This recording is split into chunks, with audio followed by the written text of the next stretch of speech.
बिस्मिल्लाहिर्रहमानिर्रहीम। अस्सलामु अलैकुम वरहमतुल्लाहि वबरकातुहू। अहले ज़मीन पर शैतान का राज है। अल्लाह ताला से मांगी हुई मोहलत से फायदा उठाते हुए इब्लीस ने पूरी कौम को कुफ्र व शिरक में मुब्तला कर दिया है। घर बुत कदे बन चुके हैं और 5 बुतों को अपना माबूद तस्वर कर लिया गया है। उन 5 बुतों को उन्होंने मुश्किल कुशा और हाजत रवा ठहरा रखा है।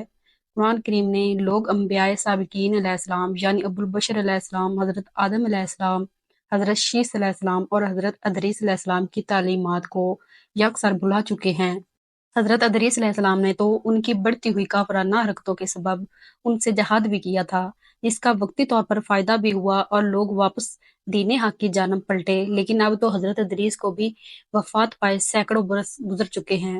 औलाद आदम की फरमानियों और शैतान की मकारियों और यारी ने कर्रा अर्ज़ को कुफ्र व शिरक में, बुराई और बेहयाई की गलाज़तों से भर दिया है। इब्लीस अपनी कारकर्दगी पर बहुत खुश है और उधर आसमानों में फरिश्ते अहले ज़मीन की मखदूश हालत और शैतान की कामयाबी और उसकी मकरो फ़रेब पर हैरान भी हैं और परेशान भी। उनकी निगाहें बार बार बैतुल मामूर की जानब उठती हैं। वो मुंतजिर हैं कि अल्लाह कब उनकी तबाही बर्बादी का हुक्म नाज़िल फरमाएंगे। लेकिन अल्लाह के फैसले तो बड़ी हिकमत के होते हैं। अल्लाह ताला का दस्तूर है कि जब उसकी नाफरमानियों अपनी इंतहा को पहुंच जाती हैं तो वो नबी मबऊस फरमाता है, और अगर कौम नबी के बातों को भी ना माने तो कहर अल्लाह ही नाज़िल होता है। चनाचा अल्लाह ताला ने इस कौम ही में से एक नेक शख्स हज़रत नूह अलैहिस्सलाम को नबूवत के जलील कदर मनसब पर फाइज फरमाया। कुरान करीम में इरशाद है, हमने नूह अलैहिस्सलाम को उनकी कौम की तरफ नबी बना के भेजा। उन्होंने उनसे कहा, मैं तुमको खोल खोल कर डर सुनाने और ये पैगाम पहुंचाने आया हूँ कि अल्लाह के सिवा किसी की इबादत ना करो।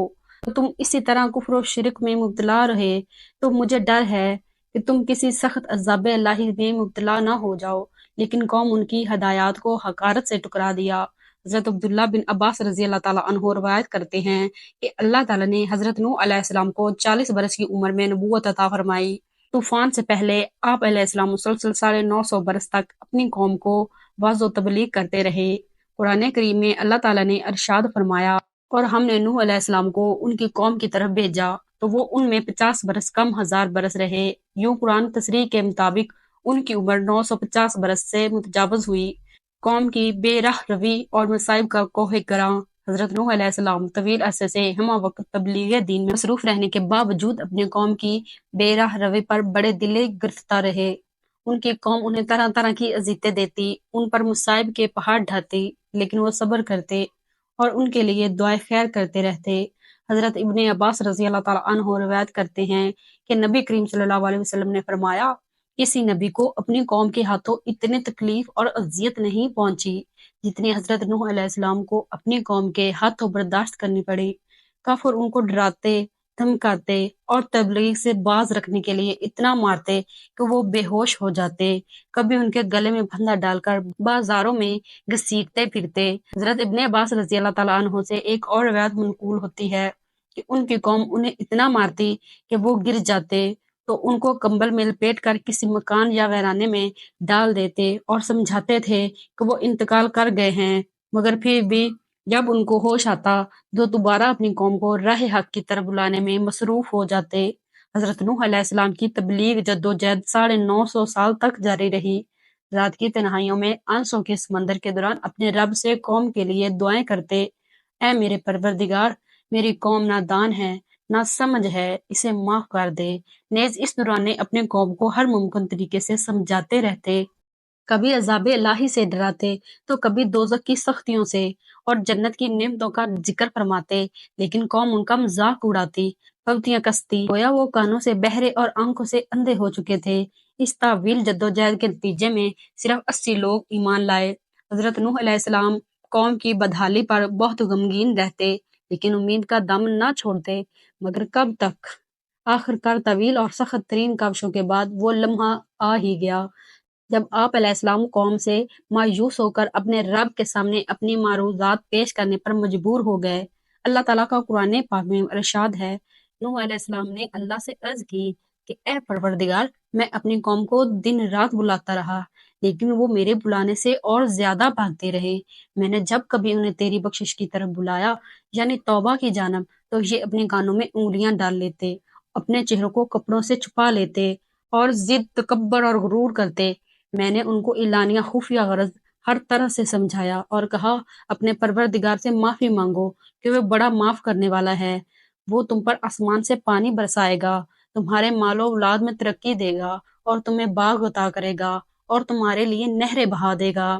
آخر تم کو کیا ہوا ہے کہ تم اللہ کی عظمت کا اعتقاد نہیں رکھتے، حالانکہ اس نے تم کو کئی طرح سے بنایا ہے؟ کیا دیکھتے نہیں ہو کہ اللہ نے کس طرح سے 7 آسمان اوپر تلے بنائے ہیں اور ان میں چاند کو خوب جگمگاتا ہوا اور سورج کو چراغ بنایا، اور اللہ ہی نے تم کو زمین سے ایک خاص طریقے سے پیدا کیا ہے، پھر وہ تمہیں اس زمین میں واپس لے جائے گا اور اس سے یکا یک تم کو نکال کھڑا کر دے گا۔ اور اللہ نے زمین کو تمہارے لیے فرش کی طرح بچھا دیا تاکہ تم اس کے اندر کھلے راستوں میں چلو۔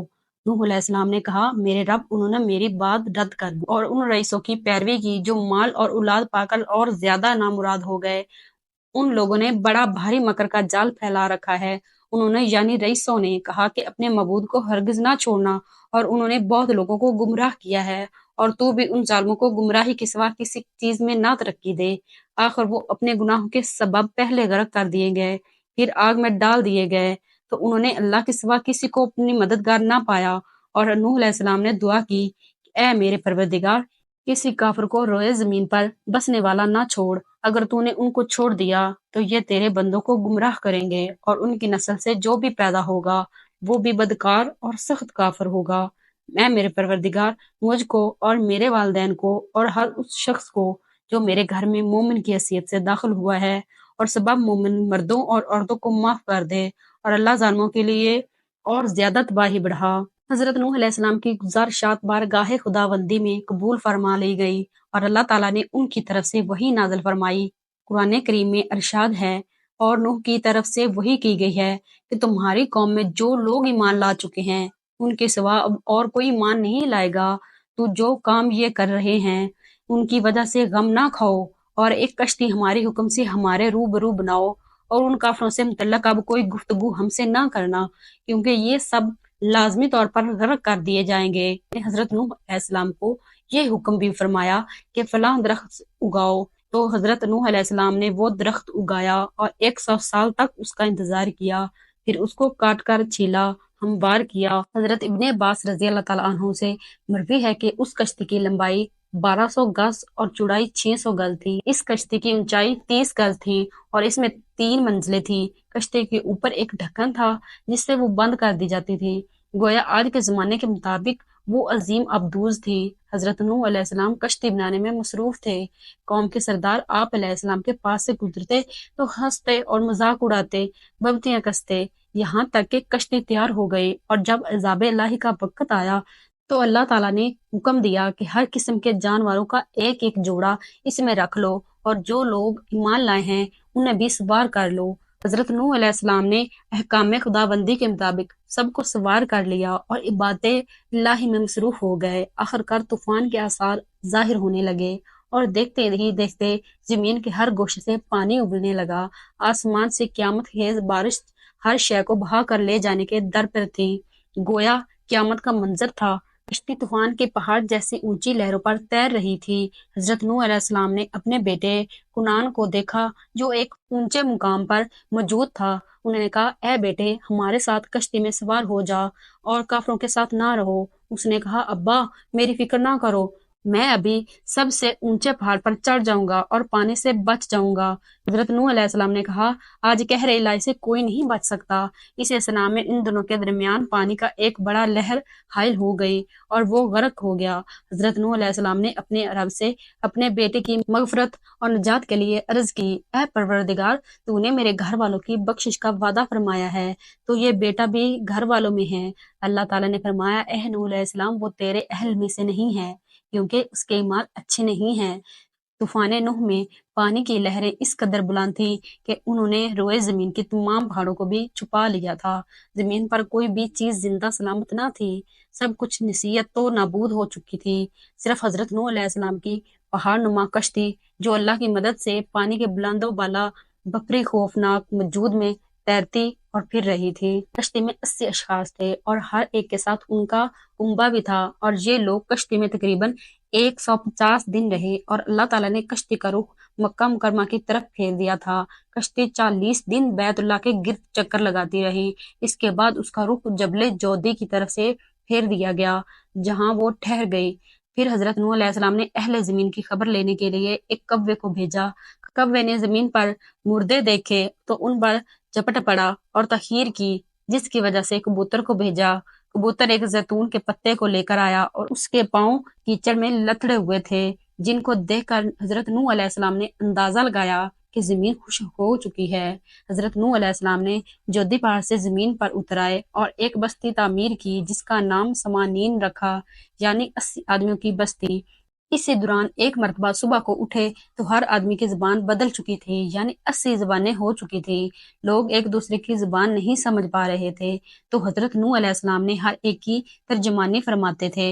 हजरत कतादा रहमतुल्लाह अलैह फरमाते हैं कि कौम के नूह के ये अफराद मुहर्रम अल हराम की 10वीं तारीख को कश्ती से बाहर आए। कोई जानदार शय बाकी नहीं बची। कश्ती में मौजूद अफराद और जानवरों के सिवा हर चीज निस्तो नाबूद हो चुकी थी।